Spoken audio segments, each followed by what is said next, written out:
यहाँ कोई डॉक्टर अमृता को जानता है? Excuse me.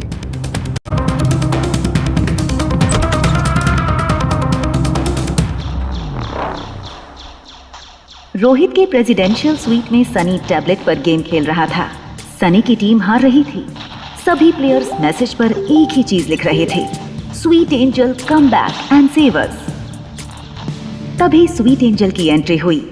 स्वीट एंजल ने सनी के लिए मैसेज भेजा, तुम लोग मुझे बस फॉलो करो। चलो चलो सब फॉलो करो, चलो चलो चलो। सनी ने भी वही करना शुरू किया। स्वीट एंजल का गेम कुछ ऐसा था कि मानो कोई इंसान नहीं, कंप्यूटर खेल रहा हो। चलो चलो चलो चलो। Yes yes. सनी, जो पहले से स्वीट एंजल का फैन था, उसके लिए ये बहुत बड़ी बात थी। आज उसे मौका मिला था स्वीट एंजल के साथ पार्टनर बनकर गेम खेलने का। सनी ने स्वीट एंजल को गेम पर पर्सनल मैसेज किया, I am a big fan of you. क्या मैं आपके बारे में ज्यादा जान सकता हूँ? क्या मैं आपसे मिल सकता हूँ please? If you want to meet me, you have to come to Manali. Manali? ये मनाली में रहती है क्या? आप मजाक तो नहीं कर रही? I stay in Manali too. Sunny को आज अपने लक पर भरोसा नहीं हो रहा था। स्वीट एंजल का मैसेज आया। इस मैसेज के बाद सनी की सांसें रुक गईं। Okay, come to Hotel Paradise International. Paradise? क्या हम प्लीज मिल सकते हैं? आज तक आपको किसी ने नहीं देखा। कम से कम प्लीज एक पिक तो भेज दीजिए। स्क्रीन पर जो सनी ने देखा, वो अपनी आने वाली जिंदगी में कभी नहीं भूलने वाला था। Sweet angel the famous internet gamer और कोई नहीं, हमेशा शांत रहने वाला उसका भतीजा आर्यन मारवा था।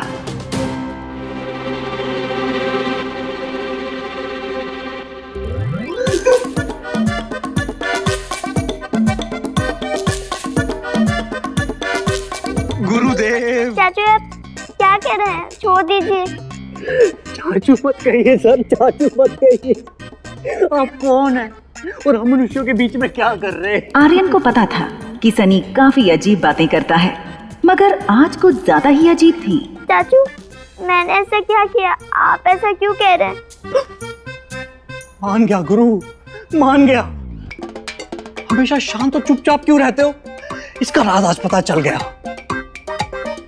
आपका पढ़ाई में मन क्यों नहीं लगता है? आपको लोगों से मिलना क्यों नहीं पसंद है?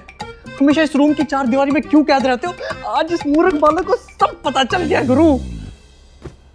मैं समझ सकता हूँ। इतनी सी उम्र में इस लेवल तक पहुंचने के लिए जो डेडिकेशन और हार्डवर्क चाहिए ना, वो इस पढ़ाई से तो नहीं हो सकता। बाकी तो मैं सब समझ गया गुरु, मगर ये बताओ, ये सब तुम करते कब हो?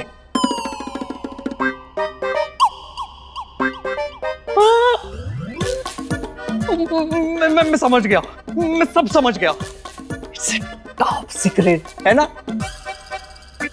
मैं वादा करता हूँ आपका ये टॉप सीक्रेट ही रहेगा sweet angel. Top secret. Aryan ही स्वीट एंजल है, ये बात सोच सोच कर सनी खुश हो रहा था। लेकिन वो इस बात से अनजान था कि स्वीट एंजल आर्यन नहीं, रिया है। देखो, हो तो आप, मेरा मतलब तुम मेरे भतीजे ही। लेकिन अगर इस बात का भैया को पता चल गया ना, तो हमारे साथ पता नहीं क्या होना है।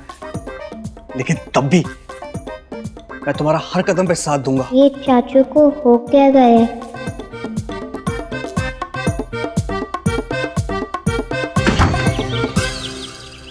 बेटा, मेरा ना फोन खराब हो गया है, वो स्पेयर फोन कहीं देखा है क्या? मम्मा उसमें नहीं, उस कबर्ड में है। मिल गया। मम्मा मैं नहीं होती तो आपका क्या होता? तभी तो आपकी मम्मा आपके साथ रहती हैं। मम्मा फोन बहुत इम्पोर्टेंट है। See, with my phone I can stay connected with my world, and with your phone you can stay connected with yours. Thank you my love. Yes, sweet angel को हराना इतना आसान नहीं है। अनिका ने जैसे ही सिम कार्ड डाला उसका फोन बजने लगा। अनिका ने कॉल आंसर किया और सामने से राजलक्ष्मी की आवाज आई। Ma'am, where have you been? मुझे लगता है कि रोहित मारवा को पता चल गया है कि आप मनाली में हो। बॉल रूम में अनिका को इस बात पर शौक तो लगा था जब रोहित ने लोगों से डॉक्टर अमृता के बारे में पूछा था। यहाँ कोई डॉक्टर अमृता को जानता है? अनिका सोचने लगी कि रोहित को कैसे पता चला कि डॉक्टर अमृता मनाली में है। मैम, आई एम श्योर वो आपको ट्रेस कर रहे हैं। Ma'am please be careful. Anika और राजलक्ष्मी की बात चल रही थी, तभी कॉल वेटिंग पर अनिका के पापा गौतम गुलेरिया का फोन आया।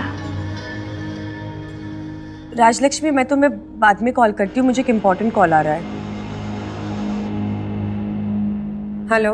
मैं नहीं जानता कि तुम्हें इस बात से कोई फर्क पड़ता भी है कि नहीं, मगर मेरी बहन ज्योति ने बचपन में तुम्हारा बहुत ख्याल रखा है। बस इसीलिए सोचा कि कम से कम एक बार तुम्हें इन्फॉर्म कर दो that she is critical. Life care hospital में एडमिट है वो, टाइम बहुत कम है उसके पास। अनिका की मां के गुजर जाने के बाद एक ज्योति बुआ ही थी जिसने अनिका को अपना समझा था। बचपन में ज्योति बुआ के साथ गुजारी सारी यादें एक पल में अनिका की आंखों के सामने आ गईं।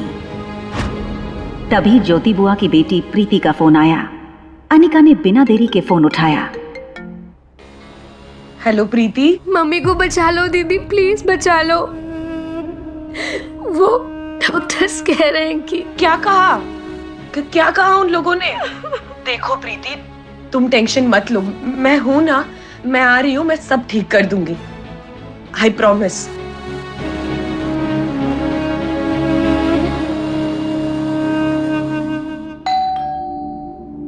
सनी ने आईवीआर से देखा आर्यन की टीचर मिस मैरी आई थी। मेरा भतीजा इतना बड़ा गेमर है और ये मैडम उसे पढ़ाकर आर्यन और अपना दोनों का टाइम वेस्ट कर रही है। Okay. Welcome teacher, may you have a good training session. Miss Mary ने सनी को गुस्से से देखा। सनी का बिहेवियर आज उसे कुछ अलग लग रहा था। Listen, I don't want any disturbance when I'm with my student. Okay? Okay teacher. Mary जब बेडरूम में आर्यन की तरफ मुड़ी तो उसका सारा गुस्सा शांत हो गया। उसने आर्यन को एक बड़ी प्यारी मुस्कान दी, लेकिन टीचर की स्माइल देखकर आर्यन का चेहरा बिल्कुल उदास हो गया।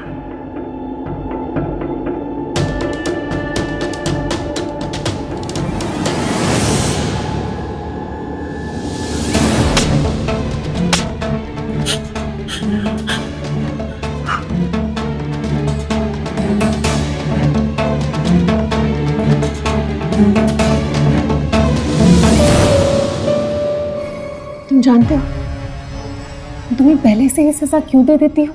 क्योंकि मैं जानती हूँ कि तुम बिना कोई गलती किए रह ही नहीं सकते, इसलिए ये थी आज की एडवांस सजा। अपना होमवर्क लेकर आओ। वर्कशीट चेक करती हुई मैरी ने धीरे धीरे अपने एक्सप्रेशंस बदलने शुरू किए। What is this, Aryan? What is this? तुम एक काम ठीक से नहीं कर सकते? तुम्हें हिस्ट्री का होमवर्क दिया था और तुम मैथ्स के प्रॉब्लम सॉल्व करके लेके आ गए। तुमसे ज्यादा बेवकूफ लड़का मैंने आज तक नहीं देखा। मिस मैरी इसी तरह आर्यन को रोज मेंटली टॉर्चर करती थी, जिस बात से रोहित अनजान था। तुम्हारी उम्र के बच्चे तो बहुत स्मार्ट और इंटेलिजेंट होते हैं। तुम बेशक 6 साल के हो, लेकिन तुम्हारा IQ किसी 2 साल के बच्चे से भी कम है। तुम अपने परिवार पे एक बोझ हो। तुम्हें पता है, तुम्हारे पापा को उनके परिवार वालों ने अपने से दूर कर दिया। क्यों जानते हो? क्योंकि सबको इस बात की शर्म है कि मारवा खानदान का वारिस एक पागल है। पागल। तुम्हें पिछले स्कूल से भी सिर्फ इसीलिए निकाला गया था क्योंकि तुम एक पागल हो। मिस मैरी ने अचानक ही अपना मूड बदल दिया और आर्यन के चेहरे पर हाथ फेर कर बोली, देखो, मैं तो तुम्हारी टीचर हूँ। मेरा काम है तुम्हें अच्छी एजुकेशन देना। चलो जाओ, मैथ्स की बुक लेकर आओ, आज मैथ्स पढ़ेंगे। जाओ जाओ, गो।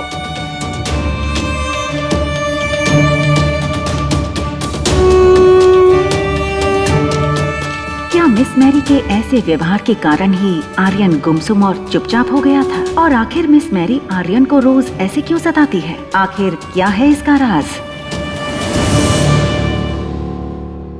हॉस्पिटल जाने के लिए अनिका अपने रूम से बाहर आई और उसने रिया को अपना यूजुअल गुड बाय किस दिया। मम्मा कुछ अर्जेंट काम से बाहर जा रही है, अगर भूख लगे तो कुछ ऑर्डर कर लेना, ओके? मैं जल्दी आ जाऊंगी। ओके मामा।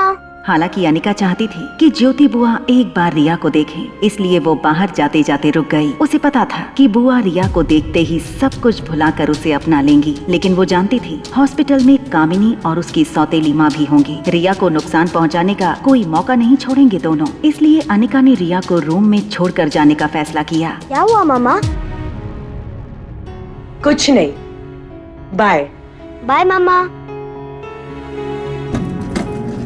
हाँ हाँ, अभी मैं वही थी, अभी निकल रही हूँ। हाँ, अरे पागल नहीं है तो पागल बना देंगे। वैसे भी मैं उसे पढ़ाई करा रही हूँ 2nd स्टैंडर्ड की, और मैं उससे सवाल पूछती हूँ 6th स्टैंडर्ड की। अगर कोई गलती करता है तो मारती हूँ, अगर कोई गलती नहीं करता है तो डबल मारती हूँ। और अगर गलती से मार खाते वक्त उसके मुंह से कोई आवाज निकल जाए ना, तो मैं उसको उसकी नानी याद दिला देती हूँ। और सॉरी, उसे तो उसकी माँ का कुछ पता नहीं है ना, तो नानी कहाँ से याद आएगी? ग्राउंड फ्लोर पर पहुंचते ही मैरी फोन पर बातें करते हुए लिफ्ट से निकल गई। अनिका ने अभी अभी जो सुना था उस पर उसे विश्वास नहीं हो रहा था। एक औरत, एक टीचर किसी बच्चे के साथ ऐसा कैसे कर सकती थी? अनिका जानती थी कि प्रेसिडेंशियल स्वीट 2401 रोहित का है। इसका मतलब साफ था, ये औरत रोहित के बेटे के बारे में बात कर रही थी। हेलो ब्यूटीफुल, क्या मैं इतना हैंडसम हूँ? क्या आपका लिफ्ट से निकलने को मन ही नहीं कर रहा है? I am sorry,